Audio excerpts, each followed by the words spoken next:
इकडे लक्ष द्या सर्वांनी.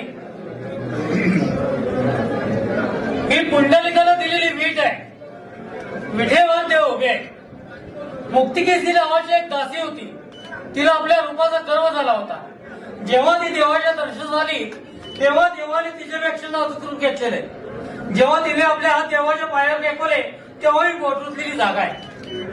ही कृष्णावतारात गोकुळात गुरे राखायची काठी आहे. हा पितांबरचा सोगा आहे. हा वासनिवेलाचा कतोड आहे. डाव्या हातामध्ये शंख आहे. उजव्या हातात कमळ पुष्प आहे. ही ब्रह्मदेवाने जन्म घेतलेली जागा आहे. हे अर्धांगिनी रुक्मिणीवासाचं स्थान आहे. हे मृगलांचन आहे. हा कौस्तुभमणी आहे. हे मकराकाल कुंडल आहे आणि शिवाकाल मस्तक आहे.